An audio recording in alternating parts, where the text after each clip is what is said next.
Welcome to the deep dive. Today we're looking at a pretty interesting piece of material someone sent in. It's an excerpt, looks like, from a document titled How to Seduce Women. Right. And our goal here really is just to unpack the perspective in this document. We want to understand the specific techniques the author is suggesting to, well, influence a woman's decision about sex and maybe why they think these techniques work. Exactly.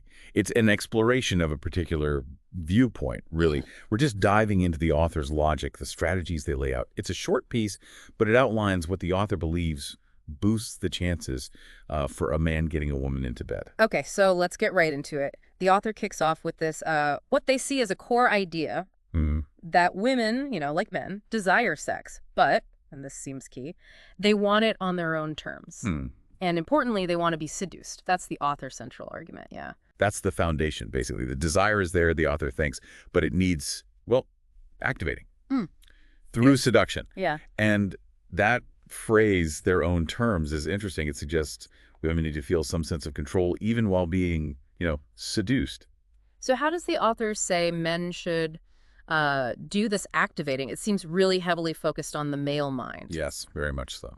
The document states that a man's mental state, his thoughts, are the main tool for arousal and overcome and like objections or fears she might have. Big emphasis on positive self-talk. It is interesting that inward focus first. The author basically argues that you've got to cultivate this positive internal monologue, specifically avoiding self-doubt, avoiding the fear of rejection. That's step one almost. Right. The idea of if you project that confidence, that self-belief, that becomes attractive in itself. Yeah, the author explicitly warns against negative self-talk. Any hint of insecurity or worrying about being rejected apparently just kills it.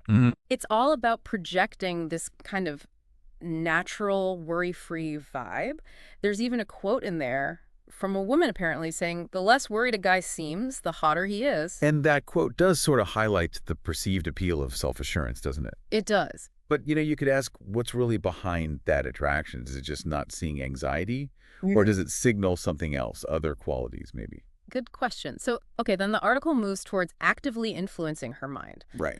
The author is pretty blunt here. Seduction means persuading a woman to have sex. And to do that, you need to understand and then influence her decision criteria, like what factors she weighs up. Exactly.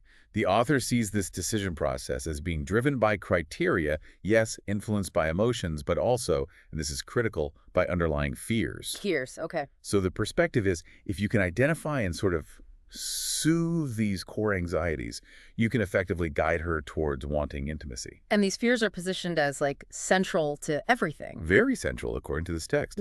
The article argues her decision is massively shaped by these basic anxieties, and the key to seduction is making them go away. The author names three main ones. Stick the first. The fear of not feeling beautiful enough. Yeah, that taps into a pretty common insecurity. The suggestion from the author is direct. Lots of compliments. Just general compliments? No, specifically not general. Specificity is key. Compliment her skin, her neck, legs, eyes, even clothes, eye makeup, jewelry. The focus is on, tangible things about how she looks. There are warnings, too. Like, obviously, no criticism, no belittling, but also this really specific point about breasts. Ah, yes. Only mention them if they're perfect, the author's word, and only after touching them, caressing them. That's quite specific. It is. It definitely reflects a very particular, maybe even objectifying viewpoint. The focus is very much on meeting these perceived physical ideals. So psychologically, though, it's an attempt to create a sort of formula for attraction by targeting potential appearance anxieties directly. Okay. Moving to fear number 2. Fear of abandonment. The idea being she needs reassurance you won't just, vanish after sex. Right. So the tactic suggested is talking about the future, making plans for the next few weeks, months, talking up exciting future activities. The message is basically there's an ongoing connection here. This strategy aims right at that human need for security, for connection. Painting a picture of a shared future, the author suggests, can lessen that fear of being, used and discarded. Right. Now, if you look at relationship psychology more broadly, reassurance and signs of commitment are important for trust. But here, it's framed very specifically within this seduction theory. Absolutely. Okay, then fear number 3. Fear of unwanted pregnancy or STIs. AIDS is specifically mentioned. The practical concerns. Yeah, the advice is to bring up condoms early on. but in a way that's not threatening or like pointing fingers. Well, from a health standpoint, talking openly about safer sex is, of course, crucial. Sure. The author here frames it as, again, alleviating a major fear for women, which then makes them more open to intimacy. And there's that very direct quote attributed to the author's Chinese girlfriend. Ah, yes, the no cover wang, no get bang quote. Yeah, that one. Pretty unmistakable message. Certainly is.